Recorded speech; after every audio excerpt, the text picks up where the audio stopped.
Unpopular celebrities. Yeah, we speak that truth so effortlessly. Living like no script, just energy. From the block to the base to the legacy. Unpopular, yeah, celebrities. Started with a combo, now the world leaning in. Four vets in the room, let the stories begin. No filters, no scripts, just wisdom and sin. We talk hustle hard and the places we've been. From the field to the mic, that growth is the lesson. Turn pressure into presence, that's the real confession. Got the crowd tuned in for the raw and the rare. You can feel the truth breathe through the air. Unpopular celebrities.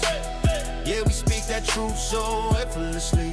Living like no script, just energy. From the block to the base to the legacy. Unpopular celebrities. Talk music, talk ball, talk rank and salute. Every topic on the table, every word in pursuit. We the voice for the ones that the world overlook. Turn pain into punchlines, life into the hook. Yes, in the chair, we breaking the mold. Every episode's heat, every message is gold. No gimmicks, no mask, just purpose and peace. When the lights come on, that real don't cease. Unpopular celebrities. Yeah, we speak that truth so effortlessly. Living like no script, just energy. From the block to the base to the legacy. Unpopular celebrity. We ain't chasing fame, we redefining the game. Give light to the name that the system can't tame. Got the people tuned in, cause they feel our lane. It's the voice of the real, not a chase for acclaim. Mic check, then the vibe start to settle for a host. One stage and the truth is the metal. So before that show start, let the beat breathe steady. When you hear that name, just know we ready. Oh yeah, when you hear the name, just know we ready. Unpopular celebrities.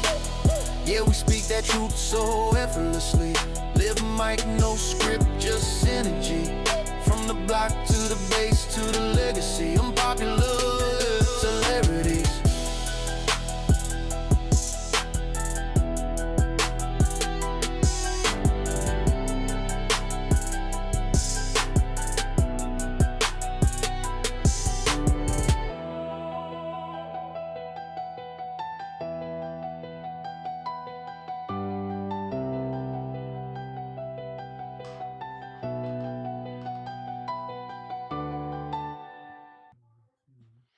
What up, people?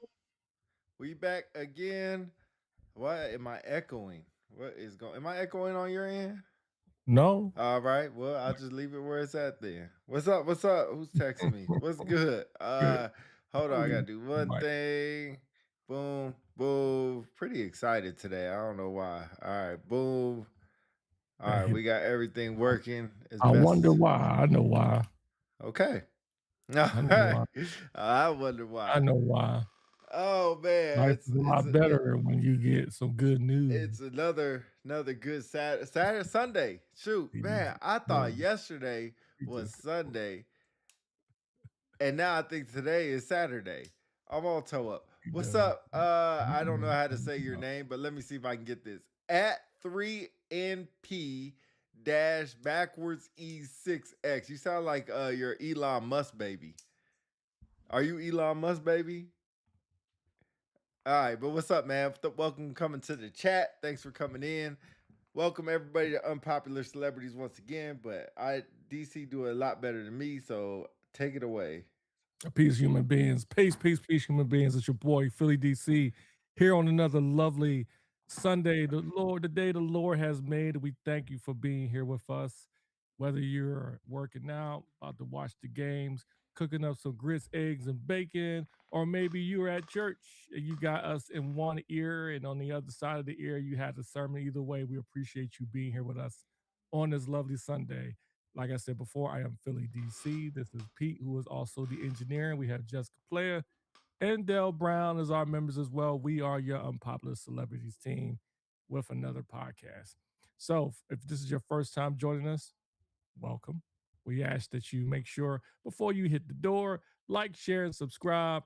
Also on all of our social media channels, IG, Facebook, YouTube, Twitch, whatever. Also, if you're the type person you would rather hear our voices rather than see our ugly mugs, you can listen to us on Apple Podcasts and also Spotify as well.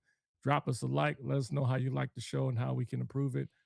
Every suggestion is always taken into account and executed on as always. We have a great show for you today. If you missed the last 3 shows, never fret. Like I said a few seconds ago, you can catch those shows on YouTube via video or Apple Podcasts on the audio. We are talking about military transitioning to civilian life. This is part 4 of the series.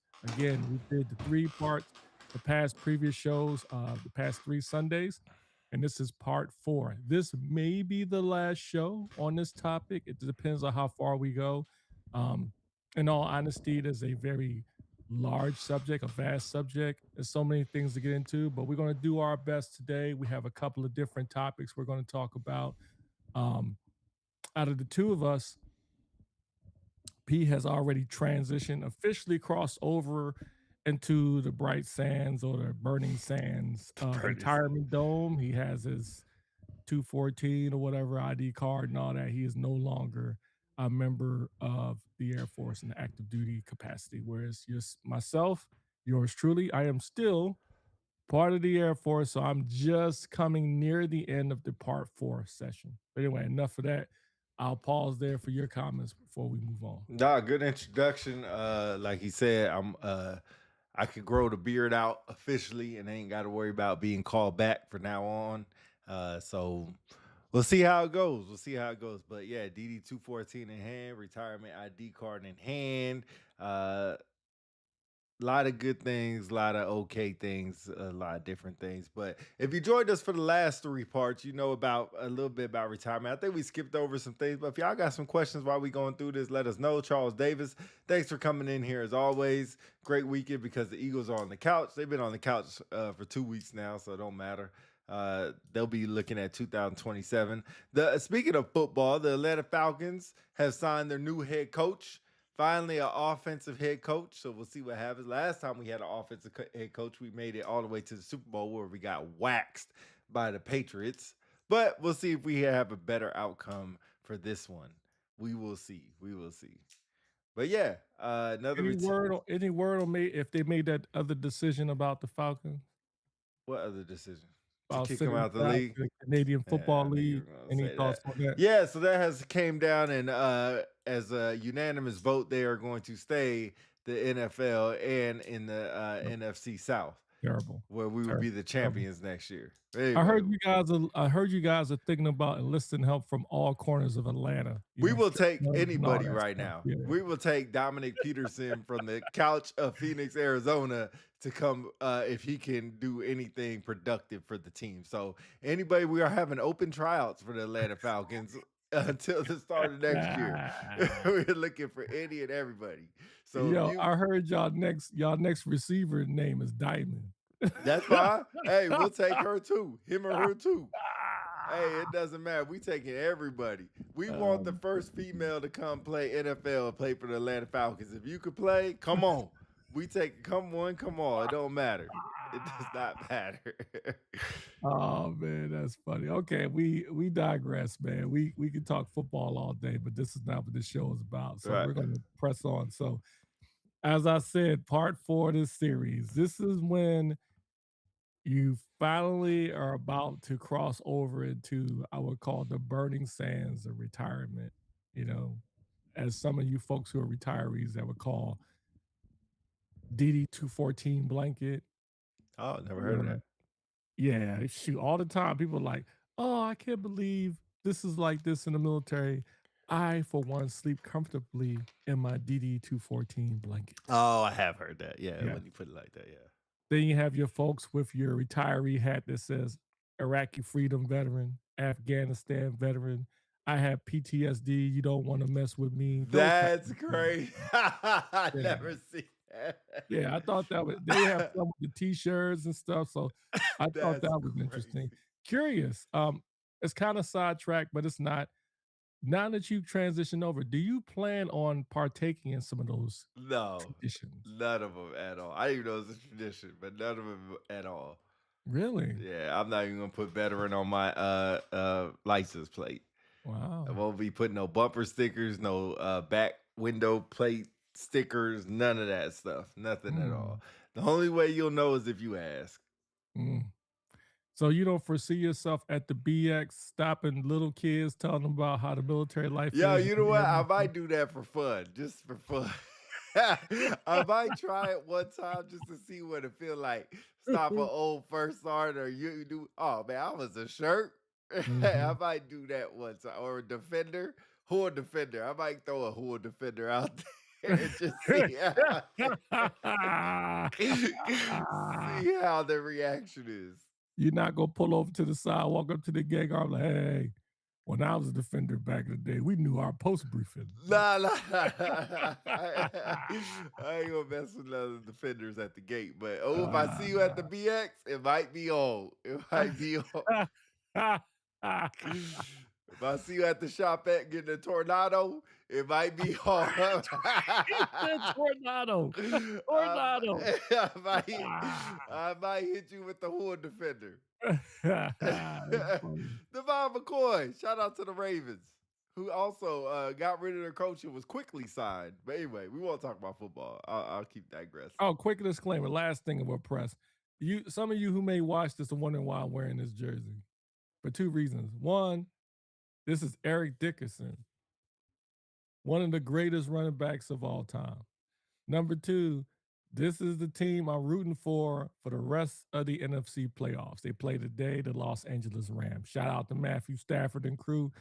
Now that unfortunately, my Eagles are out, I got to root for somebody so I can continue watching. So I'll root for the Rams, which, Sounds by the way, we beat them twice. But anyway, that's why I'm wearing the jersey. So we can move on. All right. Okay. Now, first, part 4. This phase is talking about like when the structure is gone. Structure meaning when you're used to waking up in the morning every day, putting your uniform on, you know you got to be at work at a certain time, you know you got meetings, whatever you may be, or like some people like Devon McCoy, you got a bunch of pieces of paperwork you got to push. You know, you ain't got to worry about that no more. Making The excuses. phone stops ringing, the urgency is gone. To like Pete's point, maybe my point, not Devon McCoy, because he ain't got nobody calling him. But you might have people calling you, needing stuff, whatever, needing your counsel. They may end, and then your identity, which I love, and I'll pause after this, is your identity that you carry for decades begin to quietly slip away. Your thoughts? Man, you said that perfectly. That's a very true statement. And it is very weird, I think, on certain levels when you're used to getting phone calls or when you come in the office and people have questions for you, or you come into work and people have questions for you. That doesn't slowly start to disappear. I think it disappears pretty fast.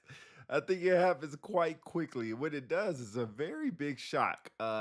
Not putting the uniform on. Some people says, "Oh, it feels good. Oh, that feels great," but it is definitely different. Definitely different. And yeah, I'll just say it's definitely different. But how was it for you once the phone call stopped ringing or people, stop saying chief? Damn, I got called a paper pusher. I mean, you kind of are a paper pusher. Heard the Eagles looking for a wide receiver with hands. Yeah, possibly. Oh, really? I lead airmen. Well, thank you. Thank you, McCoy. Thank you, McCoy. All right, what is your thoughts before we get sidetracked? What is your thoughts on not getting phone calls anymore? How was that your first? How was your first reaction to that? I shared with a couple of people I know. The first 2 weeks, you included, first 2 weeks was tough. No, the first 2 weeks was tough. It Right. was really tough. I mean, I've had times in my lifetime where I was in a low period, but that was one of them. It was tough, man. And to the folks out there who might say, like, why would it be tough? Like, man, you hear these stories about why worried about the military? They're gonna move on without you. Yep. They don't care about you. And in some cases, I think that's true. But I think for someone who's been invested in it as long as I have, it's true, but you still feel left out. It feels like, it's like your friends just went on with, like you just left your friends behind. And so that's how I felt. I I think was the so, best way I could try to explain is like when you left high school, but you still have friends in high school. So you still yeah, hear I about can high believe that. school Yeah, stories and yeah. things they do, go to the football games on Friday, and you get classified as that guy who just can't let high school go and blah, blah, blah.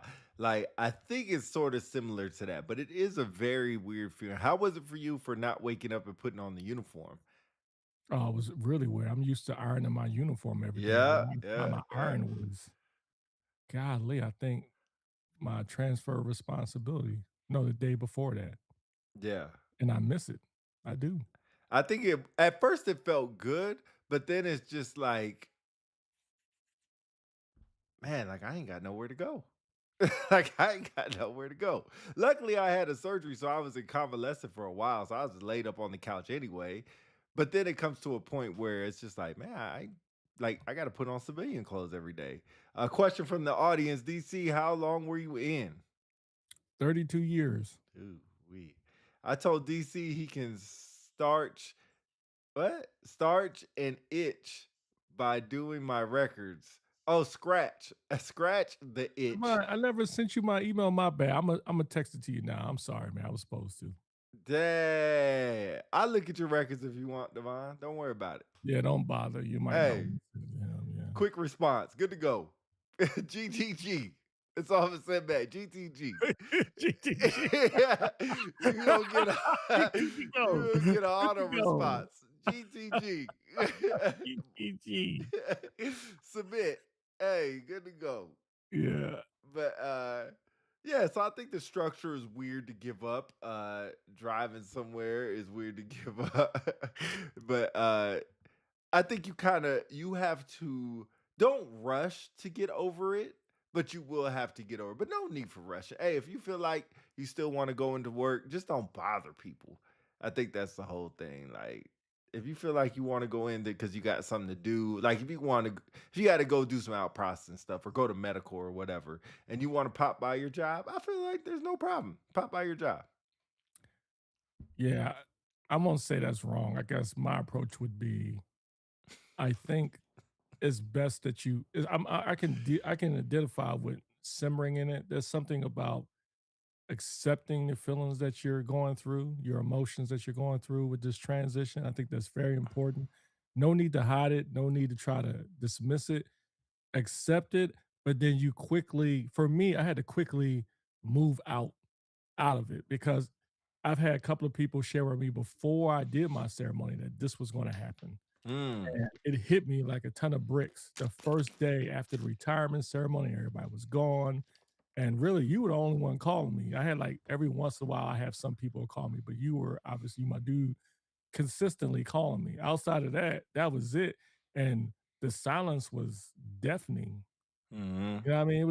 It Hmm. was it was hard. And Hmm. luckily, shout out to Wendy, man. She knew this was coming. You know, I told her all the time, I think her buying me a dog and then being involved in my internship at school and going to school, I had to go to work. I had things I had to do, and that kept me busy. That helped me get through it. But yeah, it was hard initially. Yeah, it is pretty difficult. But everybody will get through it how they get through it. So no rush. And it's so weird because, like you said, you have people telling you, and you're like, "Yeah, I got it," but you don't really got it until it happens, and then Right, you're just like, ooh wee, right, this is all gone."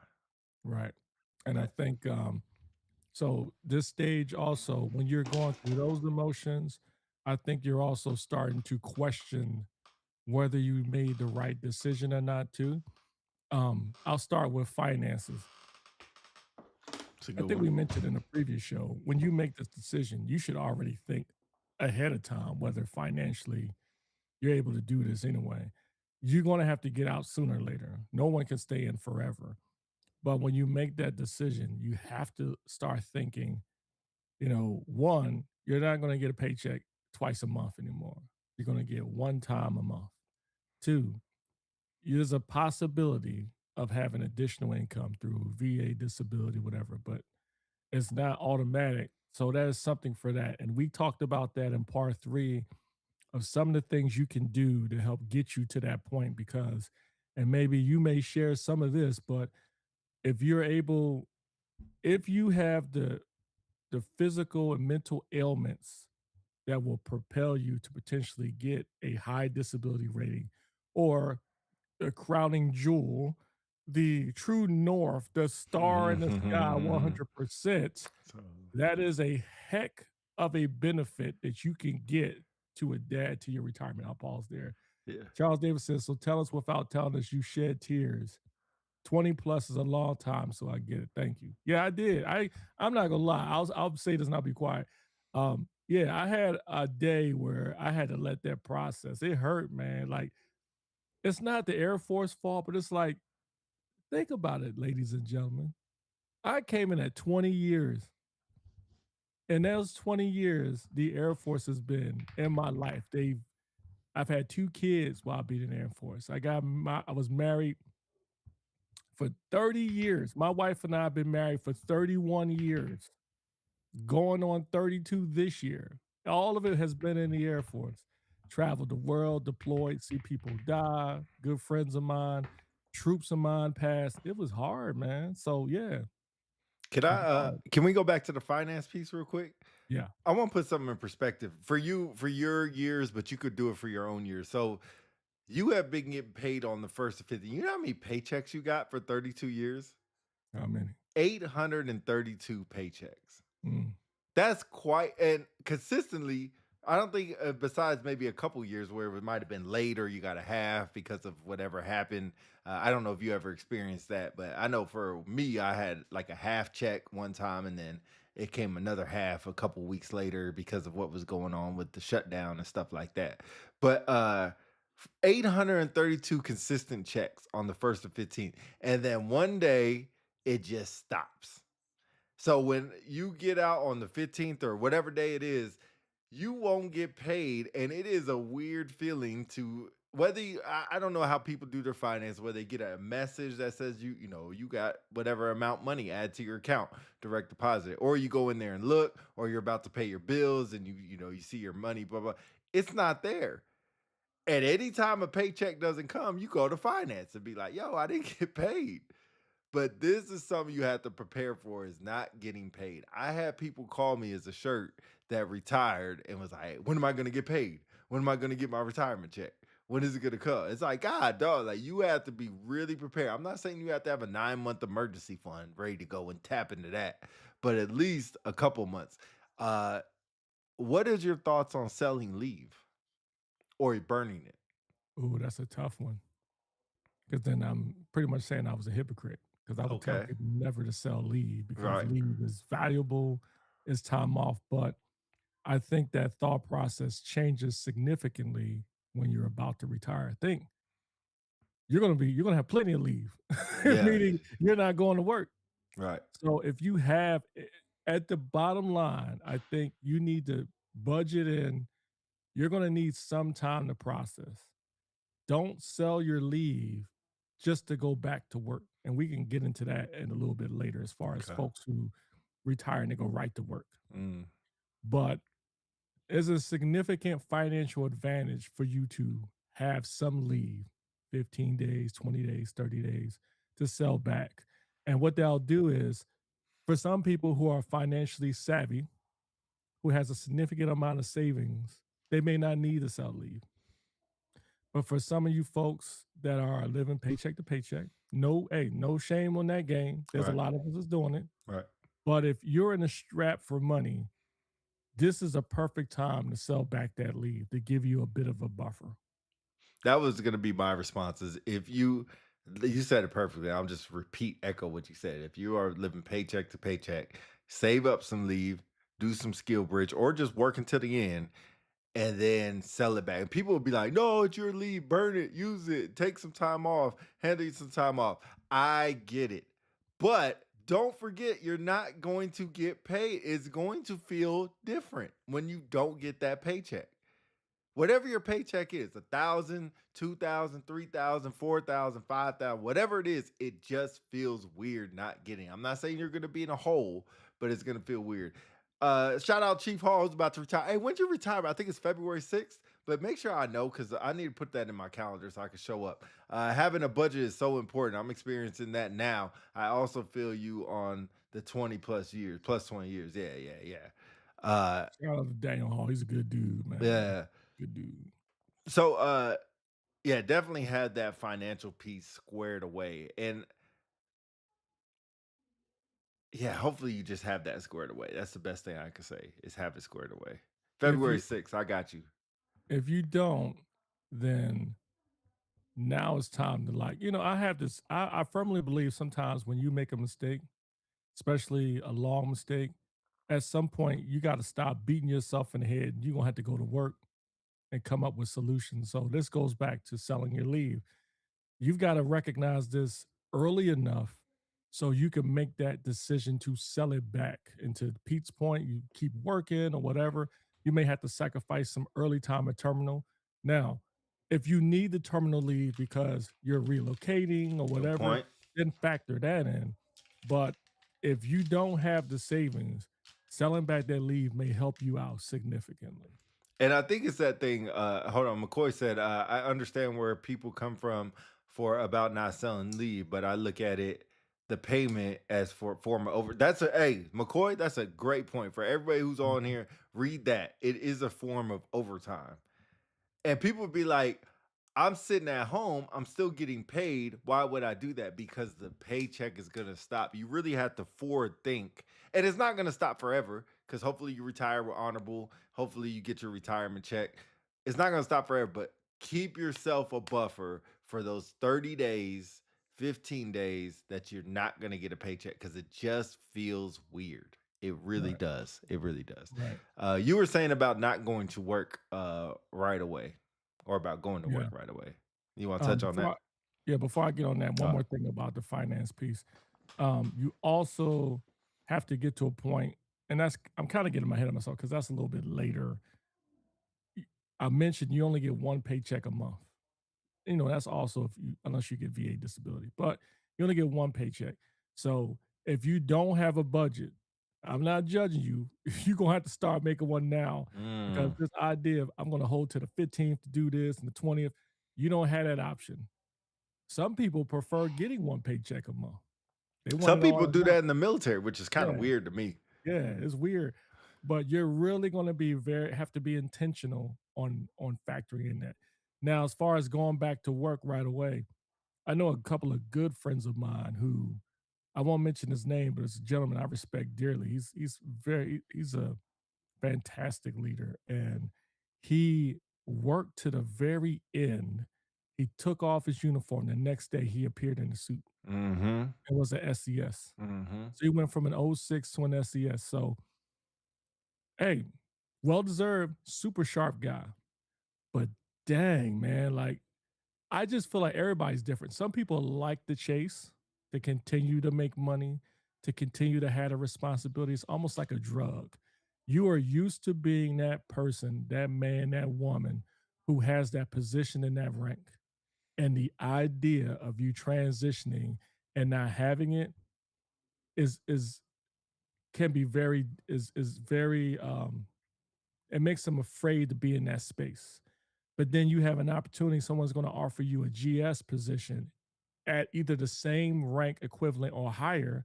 It's very enticing. Plus, some good money. But I feel like a lot of people have to take that time to take a pause. There's no need to rush right back in it because I tell you, people who've done 20 or plus years, you think you're not tired, but you are. Some Mm-hmm. people you try to convince yourself, I can keep going, I can keep going. I admire you for that, and I understand that competitiveness because I felt the same way. But after my ceremony and I went through the week of processing this, I realized this time off has been great for me to be able to process everything I went through.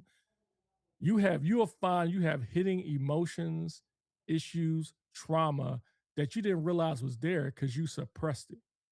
And for you folks that are in the special forces community, security forces, or any community for that. And you have folks who've deployed, things you've seen, you just push it to the side because you was afraid you was gonna lose your weapon, you was gonna lose your position, somebody's gonna judge you.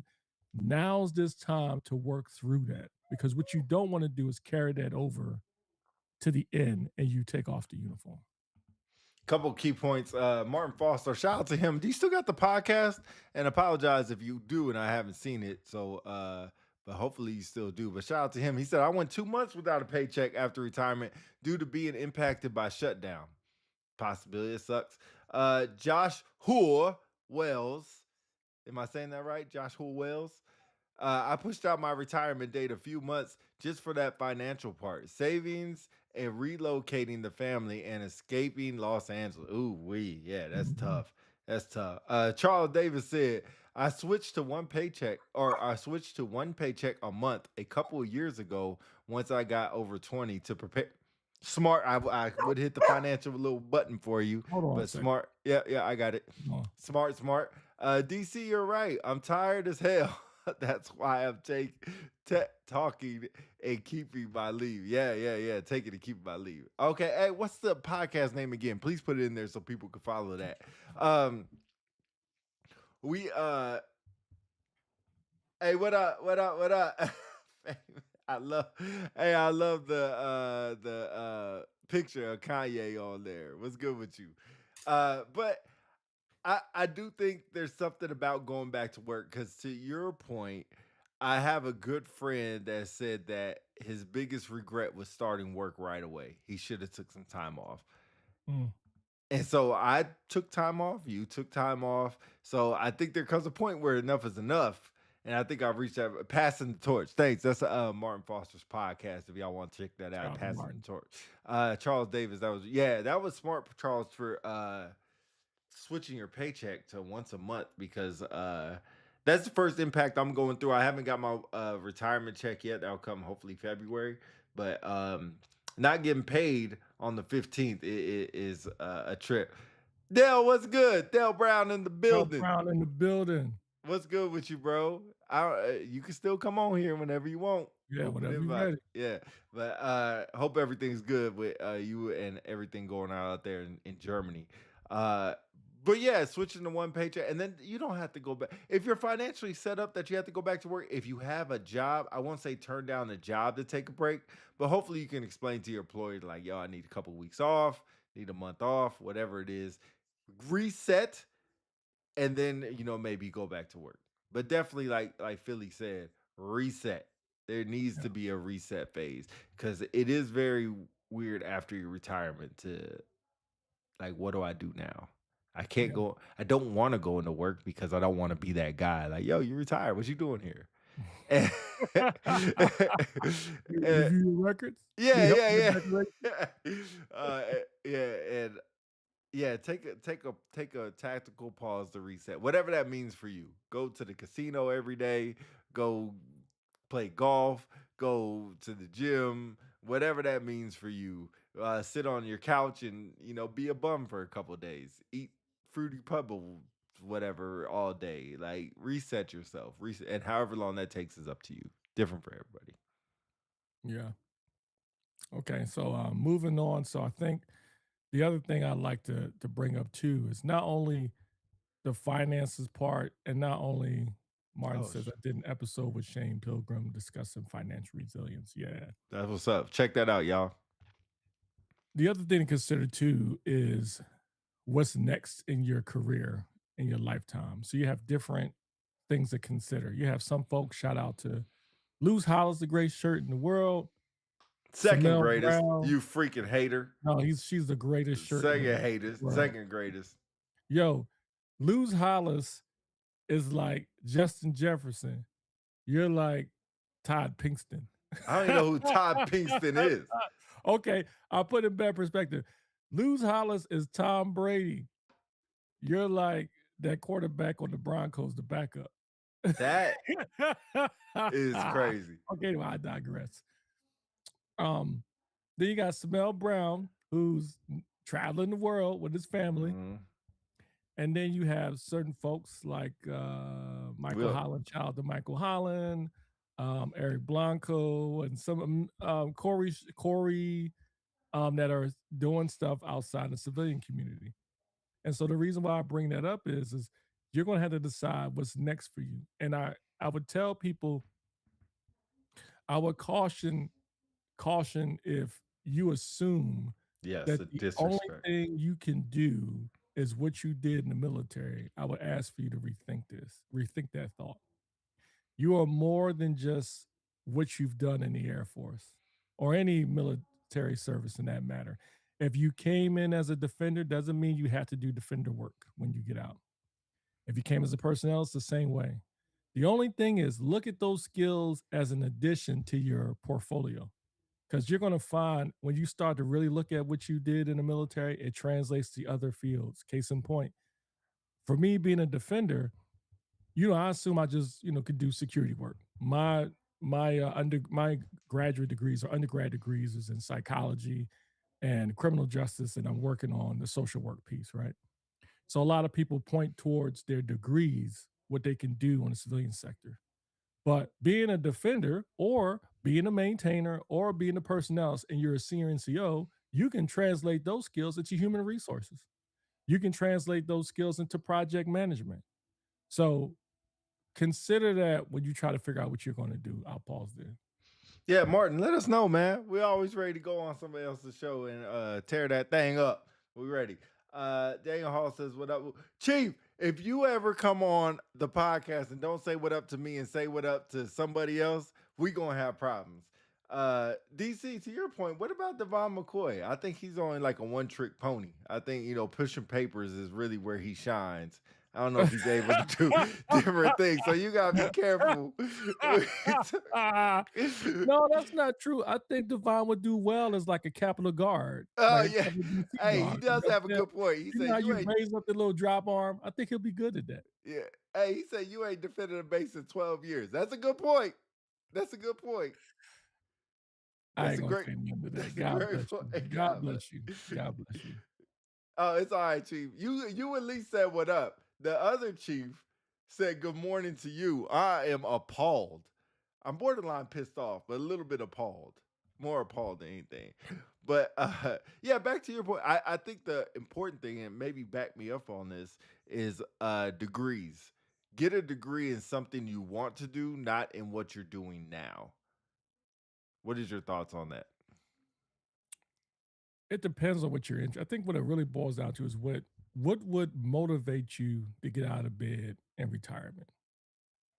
Now, there are some people who don't have a choice and they have to go to work fast because they need that income. Then, Hmm. yeah, no shame in leaning on what you're good at now. If you were, like I said, if you were an engineer and you was a plumber and you wanted to go to work fast and there was a job for a plumber, then take it. Yeah, if you need the finances. But remember, this is a second career.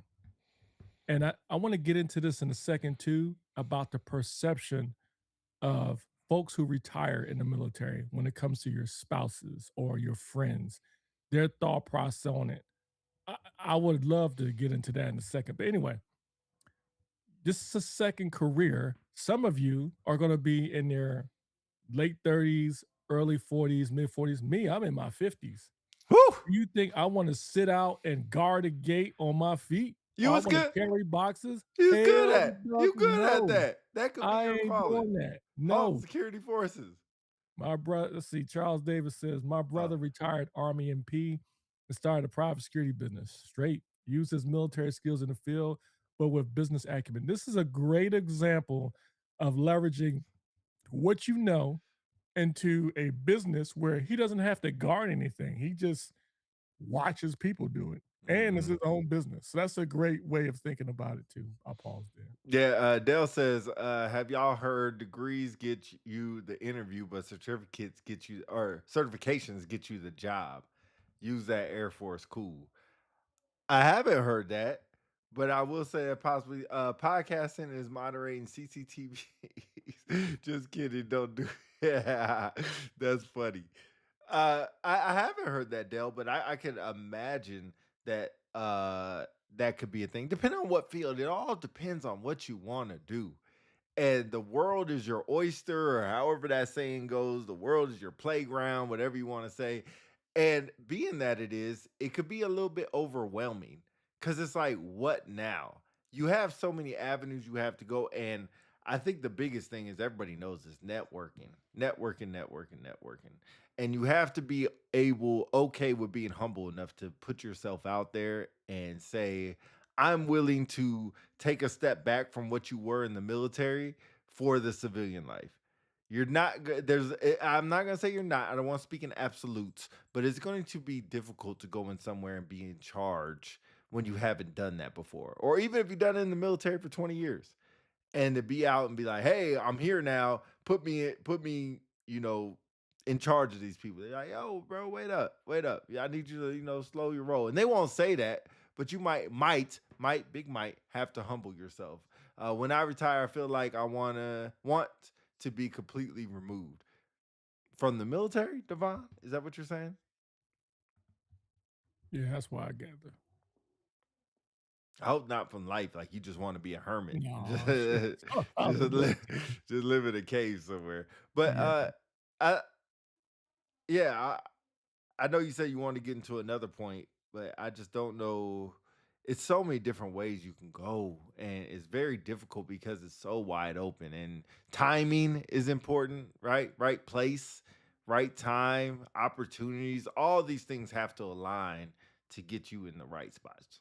Sh- I don't want to speak in absolute, so it's not for everybody, but just We covered last show a little bit about Skill Bridge, and there's a lot of examples of when Skill Bridge goes right, where you have folks that I'm aware of that did Skill Bridge and then translated or propelled them into a position with the company. That's when Skill Bridge works out. Then you have Skill Bridge that doesn't work out well, where you work for a company and you don't get a job, and then you feel like 3, 4 months has been wasted. And then you have some that just didn't do nothing, Skill Bridge. West law enforcement companies want to see you with a valid degree that will benefit their company.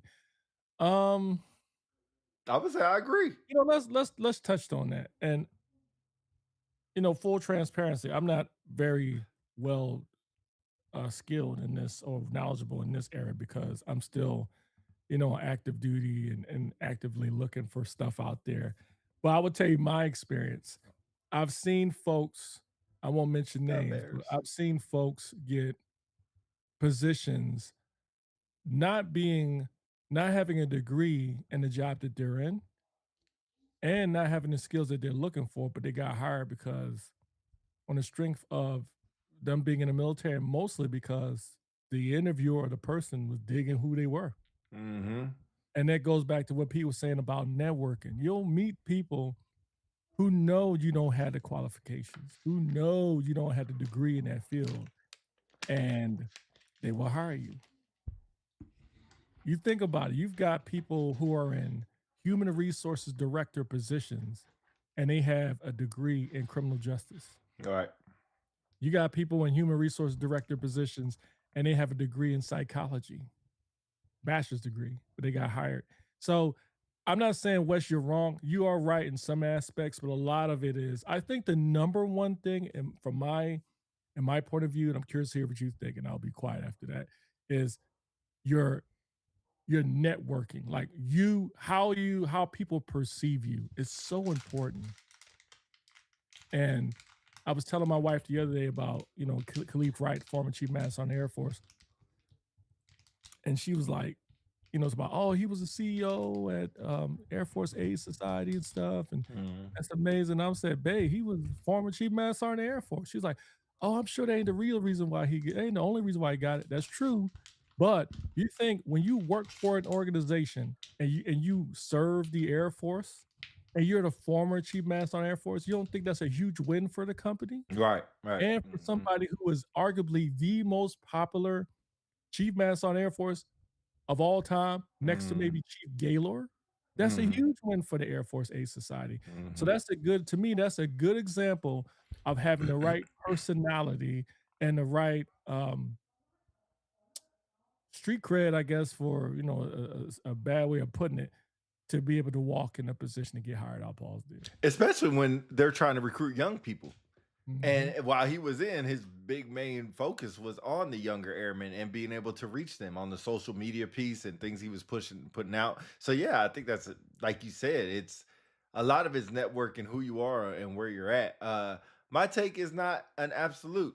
You're right that your experience matters too. Networking matters, skills matter. Yeah, Wes, to your other point, I will agree as you fill out your applications, and I encourage everyone to look at your stuff now.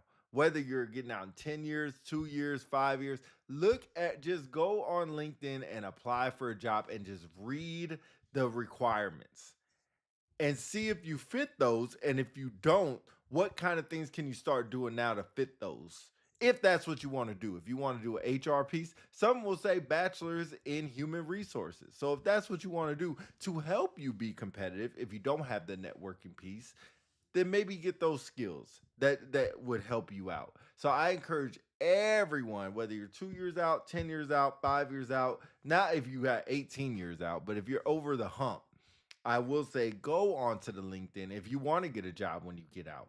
A couple comments here. Networking is more than who you know, it's also who knows you. Man, well said. Well said. Yeah. And back to what Philly said, people will put you in positions because they know who you are. Um, Tony Bostic, The gooch. 100% correct. Networking, relationships, and our personality are better than degrees, other than technical degrees. Very true. Very true. All right, as these comments fly in, can you read this one?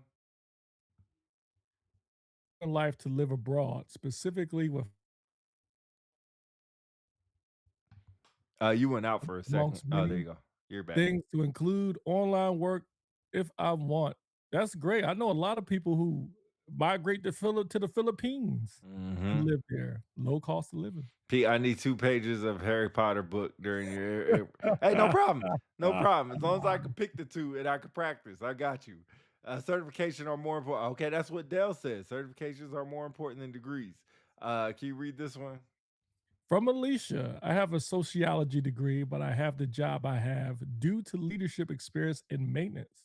Hmm. Transitioning from military, I learned certifications are huge. Oh, shout out to certifications. I need to get mine up. Devon McCoy says, ooh, oh, or rather, he said, oh, you recommending paper pushing, hashtag human resources. You know what? There was an There's old different first levels of sergeant human resource.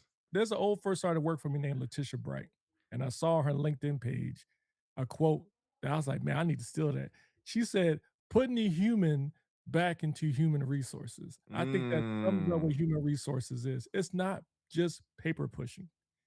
It is being able to ensure the work environment is for everyone to be able to thrive in a work environment. It's another form of EO. It's another form of, do I dare say DI, or another form of getting folks to be able to perform well. Wes Lawrence says we're going to give Pete a hooked on phonics Shout certification. out Wes Lawrence. It's hey, you wrote it down. Wrote it down. You wrote it down. So He really- now we got to make sure it comes to fruition.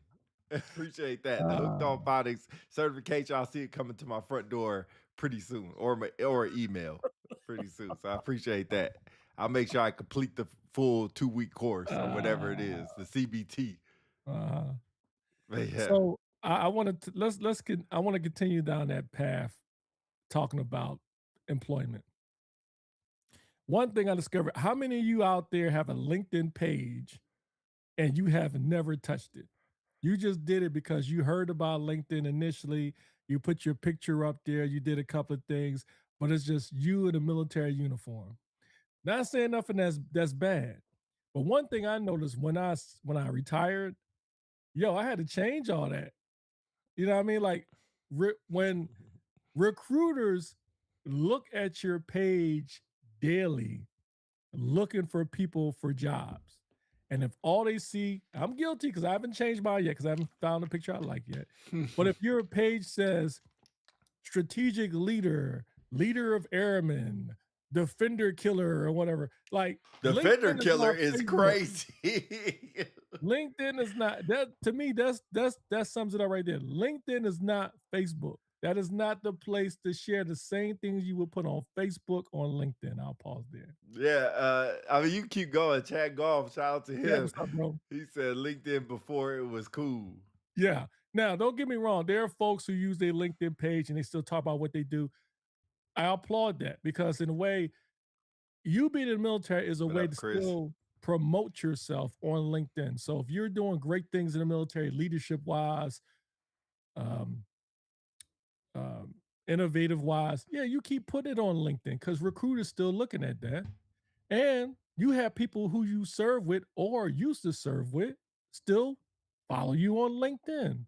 So, but I will tell you, One thing I noticed is when I had to change my LinkedIn page, it was a chore because, like, I'm used to Man. writing in military jargon. I pause there. No, Chat says go, go. connections and relationships matter. Digital and in person, they all matter. Exactly. I've seen it was a struggle for me because I write in military jargon. So when I started changing my page, shout out to Wendy Council, who is a gem at that. She was like, "Yo, you're doing it wrong." She put me on game, and maybe you guys may know, but I didn't know how powerful LinkedIn is.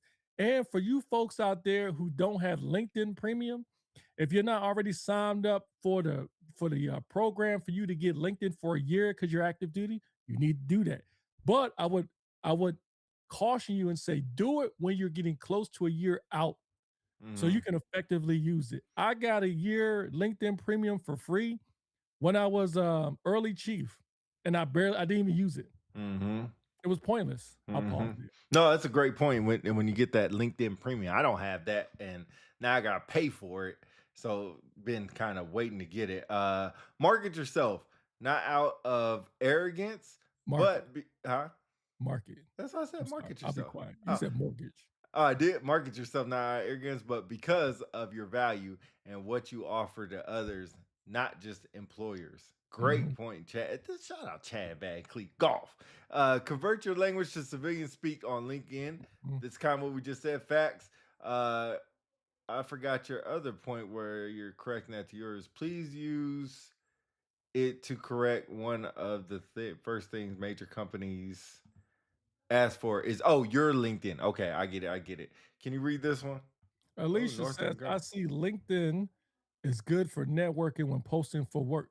Northrop Grumman has a great program that even gives feedback on how a resume should look. Oh, Oh didn't know man, I that. will get into resumes too when we get that opportunity. Connection. We already read this. Use AI to change that up Yes, real quick. yes, yes, Good thing that yes, AI does. yes, It's only free for a year. Tony, yes. how much is it after that? How much is premium Bro, after it's that? it's expensive. Oh, okay. AI is clutch. Use it. Bigger companies are looking at your social presence and be real. Mhm, It's not hard. We yep, have a lot of talented talent to offer companies. Yeah, I agree with yeah, that. And I think that LinkedIn is difficult for people who have never used it, and it's almost easier to start over than having to yeah, update. It almost mhm. is because having to update is a pain. Stop putting your damn EPBs on LinkedIn. Yeah, that's true. I think, com- you know, Unless you translate it. yeah, that's what I'm about to say. Yeah, Basically. convert your title, whatever your title was. So if you're a first sergeant, don't put Oh, first sergeant. man. If you're a command chief, don't put command chief. If you're a flight sergeant, please God, don't put flight sergeant. But you could utilize it for whatever it is you're trying to do, and try to stay consistent for what you're trying to do.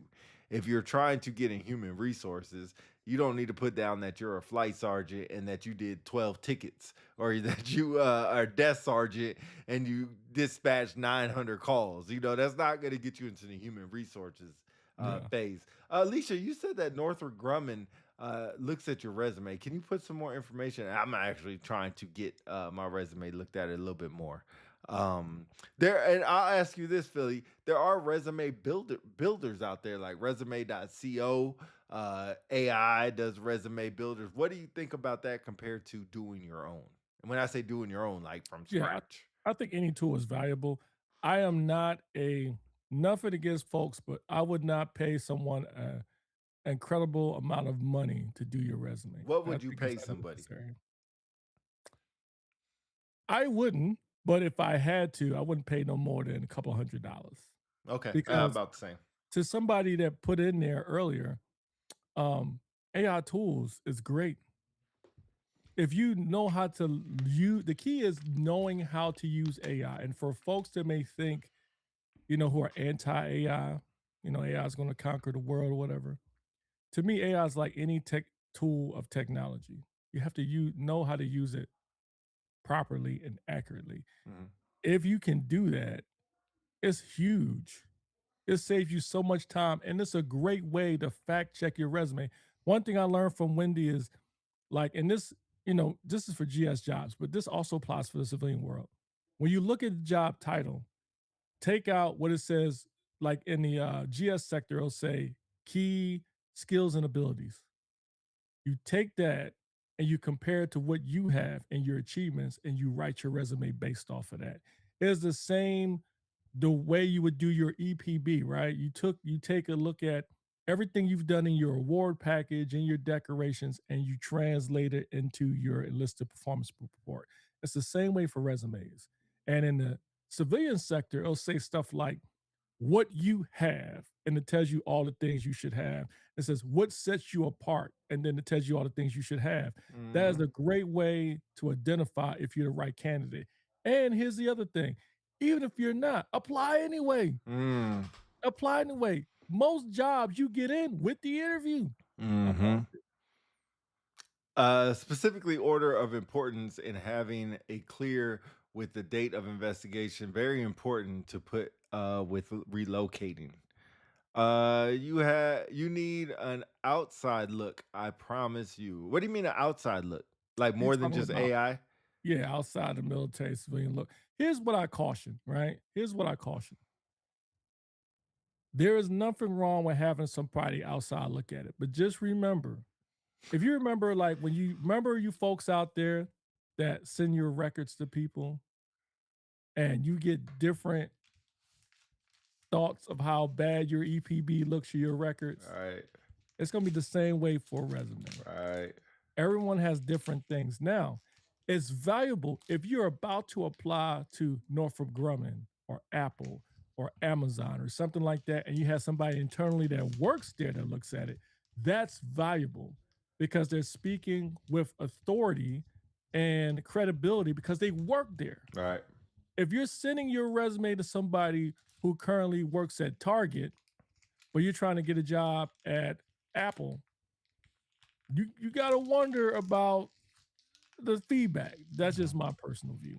Yeah, Wes Lawrence says, I recommend that we put EPRs and EPB duty titles into AI and have them change it to civilian. That's kind of what I suggested earlier. Great point on that. Alicia said, taking out a lot of the fluff and tailoring it to the position you are going for. Yeah, I heard that a million times. EPB transfers to STAR method. What is the STAR method employees use for interviews? What is the STAR method? Do you know? Doesn't sound familiar. Let me It's an acronym, it seems like. yeah, it seems like something I need to ask chat. Let me Google that. What is the star? She gonna respond, but before I can get this in for Yeah, interviews. more than First thing likely. that comes up.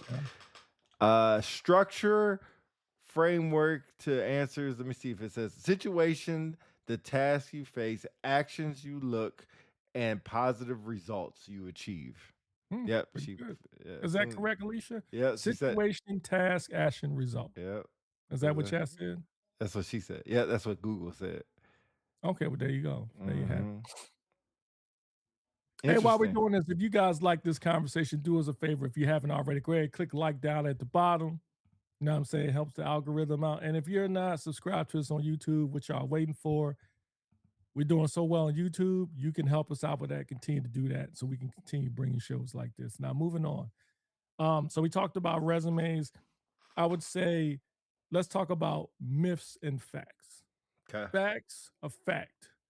You are a military individual transition to civilian life that has so many different experiences and valuable skills you can bring to a civilian sector that's valuable. That is a fact. This is not good. I wouldn't say it's fiction, but people always say, "Oh, people gonna be lining out your door to hire you," blah blah blah blah blah blah, right? And in some cases that's true, but I think for me, I've approached this whole experience as not thinking that way. That I have to start at the bottom, and then if I get an opportunity where I don't have to start at the bottom, then it's icing on the cake. Because for someone like me being in this level of position in my career, the thought initially would be of entering a job at the lower level is almost like ugh, you know what I'm saying? Like, ugh. You know what I'm saying? You like scoff at it. But if it's a job where you need a foot in the door, sometimes you got to humble yourself and say, look, Mm, yeah, I was a command chief master sergeant. I'm senior. I'm equivalent to a human resources business partner or director. But in order to work at said company, I have to start on the ground level in the cubicle. Am I willing to do that? Well, if that's something I really want to do, then sometimes you have to do that and then work your way up. In some cases, there are a lot of folks I know that did that and they ascended to the senior level in short of 6 months. Some employers just want to see if you're able to humble yourself Mm. and work at another level instead of just assuming. And then you've got to also be mindful of not everyone thinks of your experiences as positive. There are some civilian folks that have their own preconceived stigmas and ideas about military folks. They got PTSD, they're hard to deal with, they're too structured, they're unable to be flexible when it comes to things like that. So, not just employers, but your fellow employees may think that and may be intimidated by that. So, you got to consider that as well.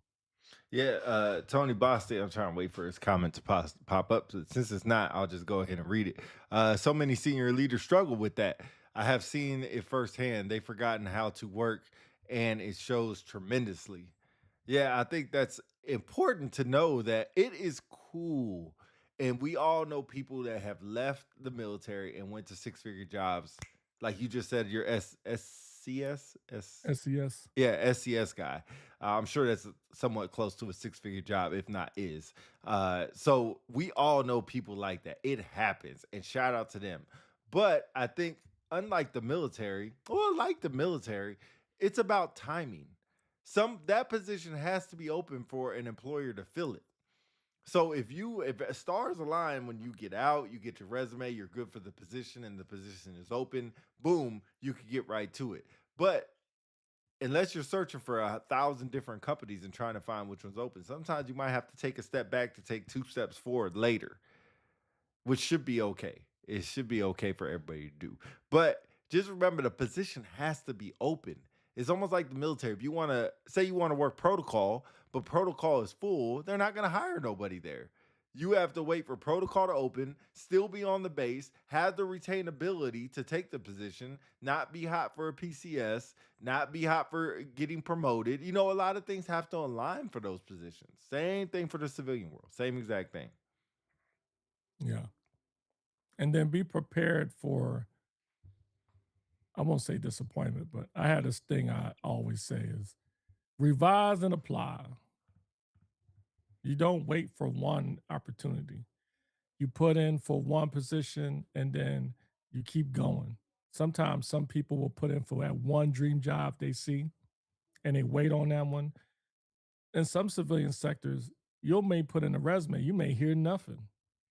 Mm-hmm. That's just how it is. That's horrible. I've seen That is one time there was a horrible. job at USA and they had over 300 applicants. Right. And so naturally, you're high on yourself. You put in for a job like I'm getting that job. I'm qualified for it, but you hear nothing. You revise and apply. Rick Reviews one What on you YouTube. What's up, brother? He says, "Be prepared to remember the phrase when you like fries with them." Thanks for your positivity, Rick Reviews. Kevin Ott says civilian hires and civilian promotions are highly competitive at the level that military members cannot fathom. Yeah, I think the difficult part is not hearing that. It's not like the military where you can ask your chief, "Hey, chief, did I get that job? Hey, chief, you heard anything?" And they be like, "Yeah," they'd be like, "Nah, you didn't get it." I'm like, "All right, cool." But civilian sectors, man, you put in, I don't know how many applications you put in. I know I put in a few. But when you put it in and you just like pause when you put it in, that's crazy. When you throw up a resume and you don't hear nothing back, you're like, should I call and check on it? Do I just keep going? It's hard. It comes to a point where it gets kind of humbling and also disappointing to not hear anything. Just like, oh my gosh, oh my. But then when you do, I mean, I got a call for Lucid not too long ago. I don't think I even told you on Thursday. I got a call to go work at Lucid. Direct hire. I was excited as hell. What's it called? Lucid, the car company. Oh, I was about to say Lucid. That sounds like a drug or something. No, Lucid, the car company. Okay. The only problem is it's an hour and a half away. And I'm not driving a 3-hour round trip every day. Were you aware of that before you applied? It was at Phoenix, but the only hiring they had was in Rio Grande or something like that. That's an hour and a half away. Mm, Not driving a 3 hour round trip every day. That's quite extreme. yeah. But it was That's good to get a call back. It's good to yeah, get a yeah, call back. yeah. Yeah, it's good to get a That's surprise. You know what's funny? They called me, and of course, my phone doesn't recognize the number, so I didn't answer it because of freaking all the spam calls. And then they called back, and I was like, "Huh, that's weird. Spam doesn't call you back." So then I answered, and that's what it was. But anyway, yeah. So now I got to answer all spam calls, which sucks. It so sucks. question, did you tell them that you wasn't interested or did you just not gonna show up? No, no, I told him. I told him. I said that that's a little bit further out, but if there's something in the greater Phoenix, West Phoenix area, then I'm willing to do that. But that I'm not going to be able to make that 3 hour round trip. Okay, so there's another question. When they called you, did they offer you the job or did Yeah, they go to, oh, so there was no interview. It's like, hey, blah, blah, blah, blah. yeah. We saw your application. We I would got like to go ahead and hire you for this position. you. Oh, wow. It's in Rio Grande or something like that. I think might be saying the city wrong, but I looked it up while they were talking. I looked it up and I was like, man, hour and a half. I was like, I'm not gonna be. That's an hour and a half away. It's quite far out. So that's a good comment too. Is everyone has different red lines, but you got to determine your red lines when you transition to. A lot of us spent our times working weekends, odd hours, Panama schedules, Mm. 12-hour shifts or whatever, or traveling, doing a lot of traveling, PCS deployments. You're going to get to a point, which is perfectly fine. You're going to set red lines where it's like, I'm not working weekends, I'm not working night shift, I'm not um, working extra hours, and that's perfectly fine. You got to look at transition is you lost a lot of your time in the military in a positive way, mind you. But for me, I have a red line. I'm not lifting no boxes more than 20 pounds. I'm not going to be standing for 12 hours. I did that while I was on active duty. I'm not working weekends. And I'm not working late hours.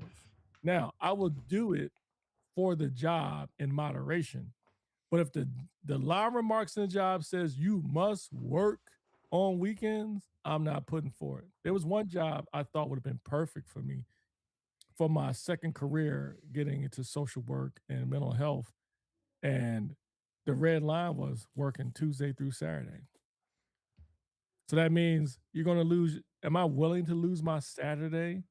Like maybe Mm. younger me, but not older me. So that's one thing to consider as well.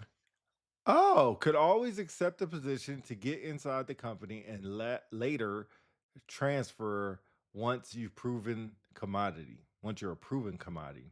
That's true. So what's I guess what's the red lines for that one? Look, Josh. I can't say his name. It's kind of hard. I think it's supposed to be Joshua, but Joshua. It's just the way you said it. JROTC instructors paid months off in the summer break. That's huge. That's huge. Off every weekend, summer breaks. That's huge. Yeah. I'm trying to get in that position, Josh. If you are already in that position, I'm not sure if you are or not. Let me know. Let me know because I might I need think he's some trying to insight. tell people his name is pronounced Josh Wiles. Joshua. Yeah, I think Hua. so too. Or just try to Wow. be a Instead of Joshua. yeah. Joshua. But let me know. Are you a JRTC instructor now? But anyway, I digress. I don't know if there's anything else with retirement. I will say out processing is big. Uh Make sure your DD 214 worksheet is done. Uh Make sure you get access to all the stuff you won't have access to anymore. That's big. So make sure your passwords are set because you won't have a cat card login anymore. So if you need to get access to MyPay or just want to be nosy and get on the portal and look at old stuff to reminisce, you need now a login and password. Make sure you pull your education records, your military education, because you didn't know this.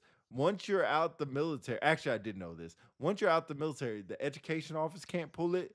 You have to go into CCAF and request your transcripts if you want any military. So any military schools you went to, any military classes you went to, you need to go to the education because there's no login and password for that. You need to request a hard copy of that, an official copy before you retire.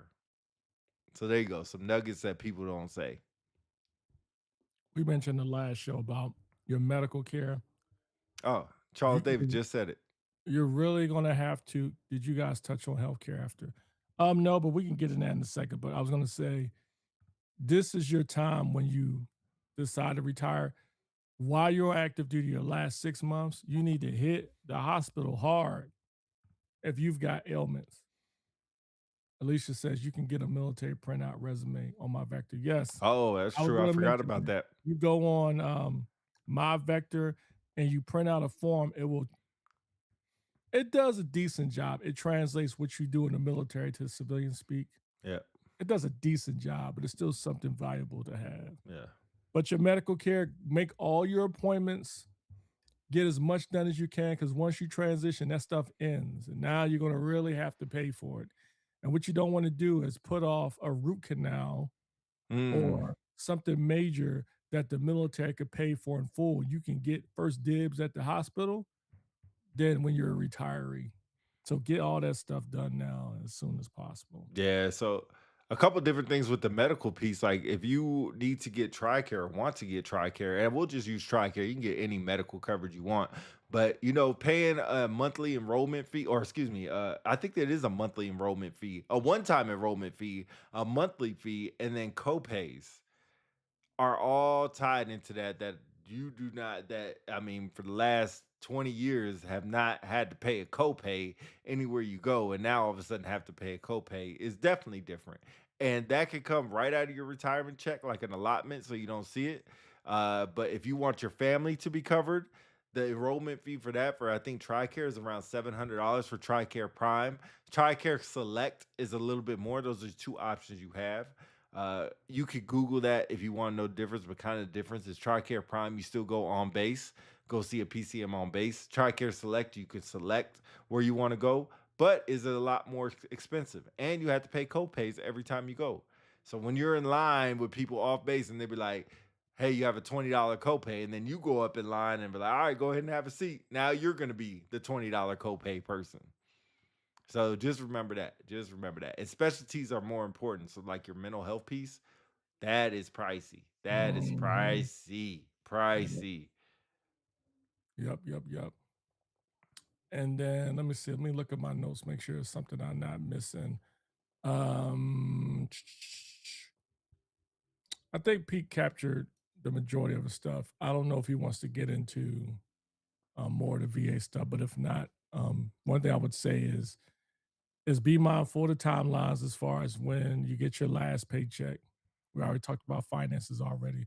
Tony Bostic says, well, Kevin, oh, good Lord. No, I'm sorry. Tony Tony Boston. says TRICARE Select is legit. Interesting. Copay not bad. It depends on if you want to deal with the military. There are a ton of free programs for resume building and civilian transition. Pay attention to TAPS and if possible, go twice. Yeah, we talked about TAPS a little bit last time. I wouldn't say it was bad. I guess it depends on where you go. Some good information. I do think some things were left out. Kevin says copies of all your travel vouchers. That's the only proof that you were at a certain location at a certain time. There are other proofs. You can get medals. If you got a medal from that Hmm. location, if you got Yeah, travel vouchers. Oh, that's a good idea. Didn't think about that. yeah, if you got a medal from that location, if you got a certificate of appreciation or something like that. But you're right. Other than that, or if it's on your EPB that you were at that location. Other than that, yeah, that's really all you got. Great point. Great point. Yeah, going back to that too, with your medical piece, make sure I said this before, but I can't stress it enough.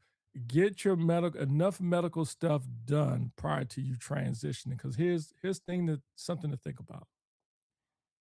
We all wish for folks to get 100% out the gate, but if for some reason you don't, what you don't want to do is struggle to try to tie any ailments you currently have to service connection. That's why you get it looked at while you're in. Hmm. Don't wait to get diagnosed with sleep apnea when you get out. Get it done while you're on. Now, does that mean if you do, they can service connect? They can. It's a little difficult because then now you're going backwards in time to try to connect something that states that maybe you developed sleep apnea while you were in.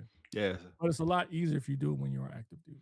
Something that I experienced with the referral piece is if you are on an active referral and say you get out in January and in February, or let's say January 1st and January 6th is your appointment, you now have to pay a copay Yep. and you have to have the right coverage. So if the coverage didn't switch over in time, then that referral is no good. You still have a referral to go. the referral's not gone, but now you have to pay the copay for it. Best decision was getting a rating locked in before getting out. Made life easier. They don't care as much once you're out. Interesting.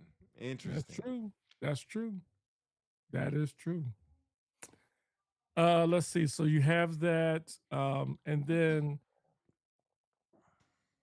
in the end, I don't know. I guess there's a lot of stuff we can cover, but not to belabor the series. I think ultimately, I would leave you with prepare, prepare, prepare. Reflect, trust the process. Remember that there are other folks, a lot of your friends or family members who are prior military that transition just like you. You will figure it out. You spent your whole year, your whole majority of your life in the military, learning to be flexible, going from base to base, job to job, trying to figure it out. You will figure it out.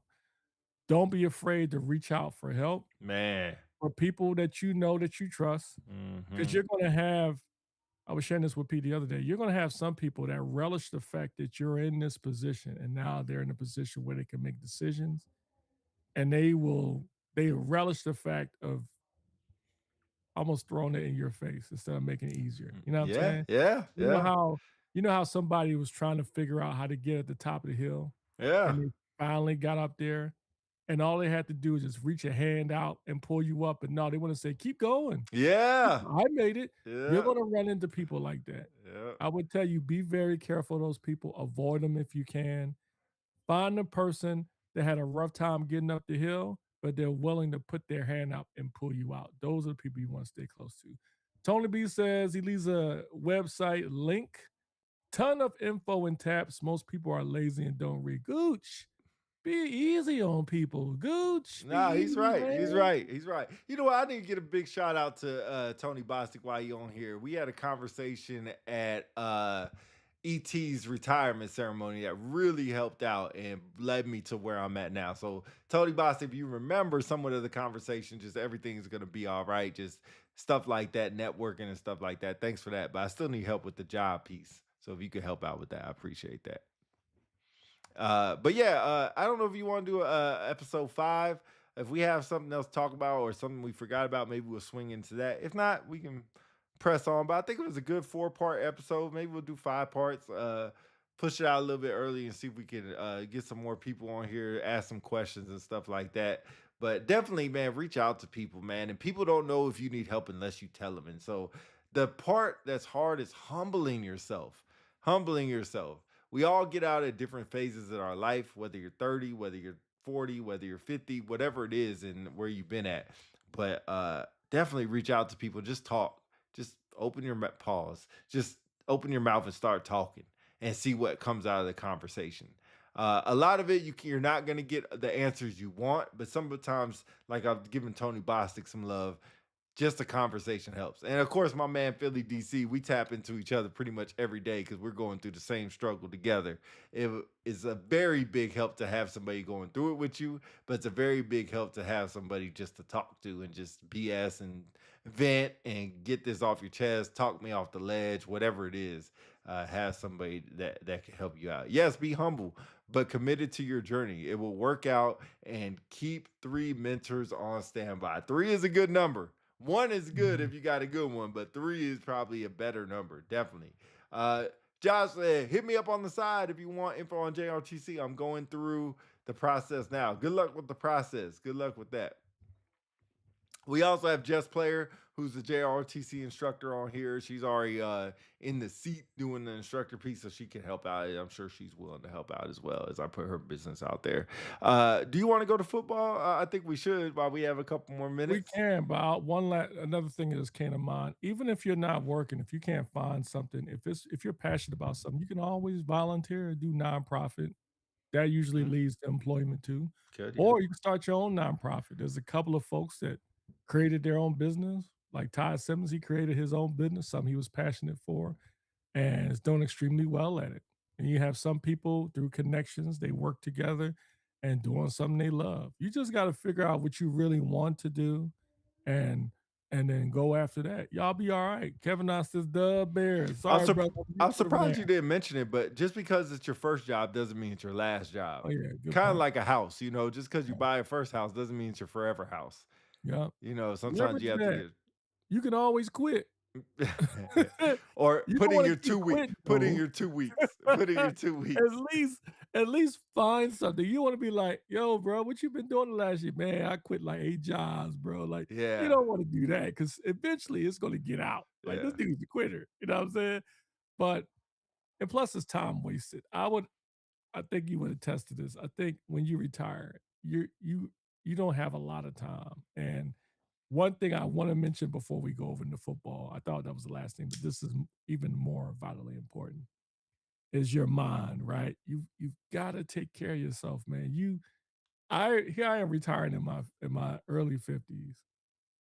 I've known, God rest their soul, who passed it in their mid 50s, early 50s, even 40s. I know a couple of friends, right? So you got to think, you've been going hard all this time. You'd be surprised how much your mind has been affected in your body too. You got to take care of yourself, man. So Mhm. don't be in a rush to get back into the ring. You know what I'm saying? Think of it as a boxer, right? You've been boxing for 12 rounds. You won by decision. Maybe you knocked them out. And you ready to get in the next fight because it's a big payday, but your body may not be. Mhm. And that next hit you get, you may not get up from. So take the time out to take care of yourself, man. For We can sure. move on if you want. Yeah, ready to go to some football. If Yeah. you don't know, the playoffs have been great this year and getting even better as everything is coming. All the home teams are winning so far for the divisional round. As you see behind Philly, Seattle kicked the dog crap out of Yes. San Francisco. Like, Yeah. goodness gracious, the worst playoff game has happened last night, 41-6. San Francisco scored all their points in the second quarter and scored nothing else after that. Uh, Bills and Denver. Denver is moving on without their starting quarterback, Bo Nix, which, man, tragedy. But Denver is moving on as they beat the Bills 30-33 in overtime. Uh, so we got move on to the games today. Uh, we have the LA Rams as they take on the Chicago Bears. Thoughts on that one? Before I move on to that, bang bang Niner gang. Mm. Shout out to my folks, Adam Van Cleve Golf, and all you other Niner fans out there. Welcome. Just like what did Eddie Murphy say on that movie, Hoodlum? Was that Hoodlum? He was in no, he wasn't in Hoodlum. He was in Welcome to the Boom Boom Club. God, dog, I No, that can't was think of Life. it. That was Life. Life. It's Boom Boom Room. Welcome to Yeah. the couch. Yeah. Bang bang Niner gang. You know what I'm saying? And shout out to Justin Petey. He texted me last night. He's like, Brock Purdy, top 10 quarterback. Get that ish out of here. Justin, you was wilding out last night on the messenger, bro. He was wilding out. So I think you were one of the ones that said Brock Purdy was top 10, wasn't he? I still think he is. No. No. Anyway, Shoot. moving on. Rams versus Bears in Chicago. Cold day. You brought up an interesting statistic the other day. What was Matthew Stafford's record? It's in like cold? 5-12 or something like that. 5-9 in cold or freezing weather games. Mm. And he has not won a playoff game in cold weather. So those games are regular season. He has not won a got you. playoff game in cold weather. Mm. Bostic says Purdy equals Hurts. That's pretty. You know what? I'm gonna ask you, man. You can elaborate on that, man. Don't speed past that. I don't know about that, but anyway, last I checked, Hurts went to the Super Bowl and won an MVP. But anyway, moving on. Rams versus Chicago in Chicago. I see this as being a low-scoring game, but not to the point of 10-3 or something. Okay. I still think the Rams are going to put up points. They're not going to put up 30, but I see them putting up at least 20 points. Yep. The Bears, my thought process would be is the Bears are going to be unmatched against the Rams. But just like we said yesterday, coaching matters. And I tell you, something about Ben Johnson's got it. Over McVay? Justin, yeah, Ben Johnson got them dudes ready to go to war, man. Yeah. They believing that they are going to win it all. And I think that matters. However, I still think the Rams offense is too electrifying. And I still think the Rams are on the road. And I would love to see the Rams versus the Seahawks in the NFC Championship. So I'm gonna go Rams 24-17 That's against so the Bears. I am taking the Bears 24-28. Wow. I do think the Rams will score. I think the Bears will score, but I think the Bears will get a last second touchdown that puts them up by 4. The Rams will try to go back and get a last second fourth quarter drive, and Matt Stafford will throw the game losing or game clinching interception. I also think Matt Stafford will throw at least 2 picks today. Wow. At least 2. I think Cade Williams will throw a pick. Cold weather. So if you saw last game, cold weather produced fumbles. Josh Allen had 4 turnovers himself. He's still a top 10 quarterback, but had 4 turnovers himself. And then Cook, who was the league leading rusher, put the ball on the ground also and had a turnover. Denver put the ball on the ground but did not turn the ball over. So interesting fact there with that. So you have the Rams, I have the Bears, and we will go to probably, to me, the game of the night. Houston versus Patriots. And people will say, why? I like defense. If you like defense, this is the game for you. Houston's defense against the Patriots, and Drake May MVP possibility, although Matt Stafford is going to get it. MVP possibility going against Houston. Your thoughts? I wouldn't say it's a matchup of the night, personally. I'm more looking forward to the Rams and Bears game, personally. I am interested to see. No, I'll take it back, because every time I doubted Houston defense, they've proven me wrong every time. The way they dismantled the Chargers, they played the Chargers last time, right? Yes. Yeah. The way they dismantled Justin Herbert and Jim Harbaugh's team was scary. First half of the game, I think it was only 6 points scored or something, or 13 I points can't remember. between the 2 of them. And then they had an explosion. Now, it's not the Houston Texans offense, it's their defense. Yep. They smacked the living crap out of the Chargers. It was horrifying. Yeah. I turned off the game. I said, man, this game's going to be trash, man. I think Texas will probably win, but it's going to be a low-scoring game. But my God, I'm not talking about the offense. I'm talking about the defense. It was scary. Yeah. I'm telling you, I can hear the screams of a woman in a horror movie when I saw that game. It was like watching a horror flick.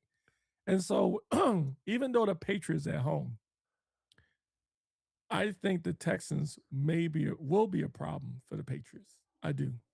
I have none of respect for Drake May and Mike Vrabel. They got a great thing going on in New England. But I feel bad for them.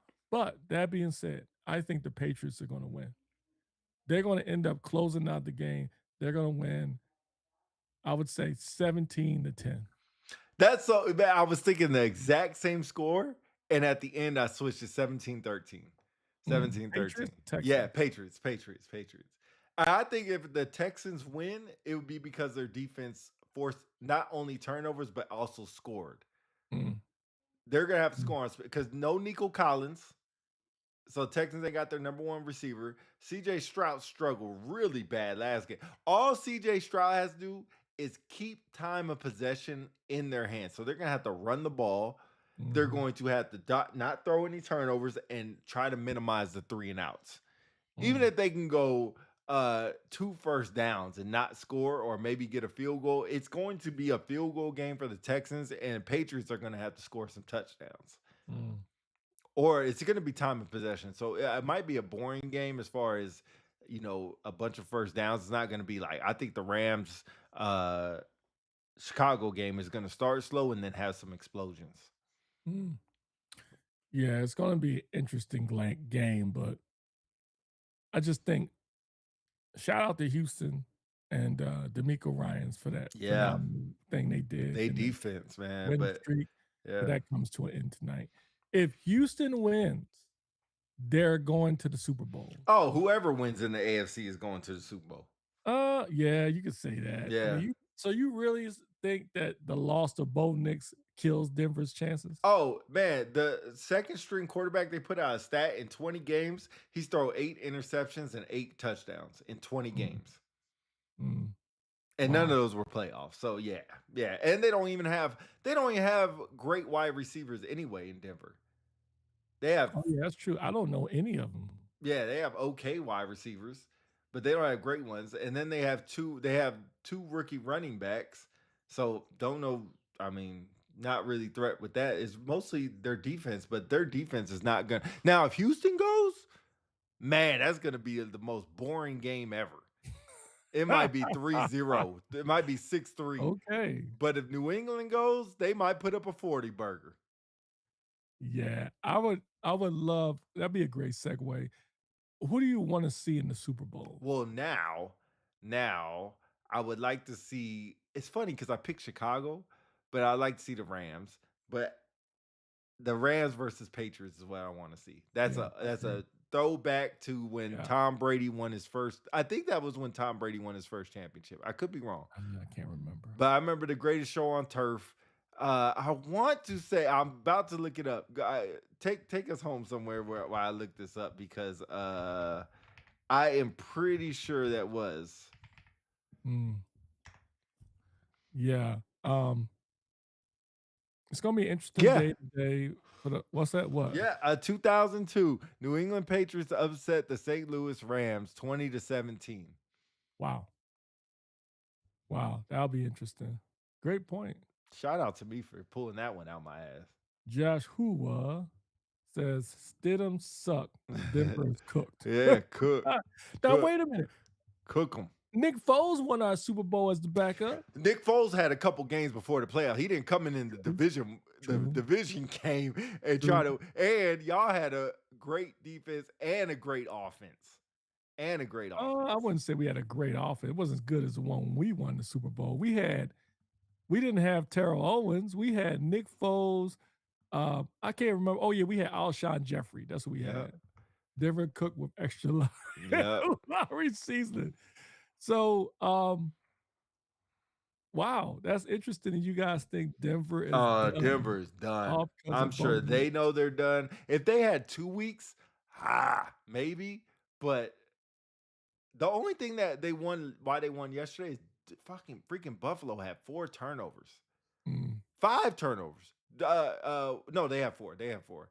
Because Josh Allen had 2 interceptions and a fumble, and then Cook had a fumble, mm, and they still went to overtime and yeah, barely won. One because of wow, a flag.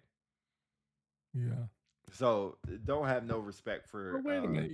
The Ravens won their Super Bowl with Trent Dilfer. You don't think Houston could do the same? Houston. Yeah, Houston. No, They have a good because defense. because whatchamacallit had one of the best running backs at the time. There's not a good Mm, running back right now.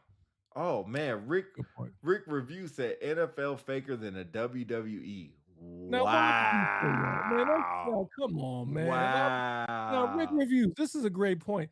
Hold on. Josh Hua says Foles was least mid. Stidham is Yes. that last bird.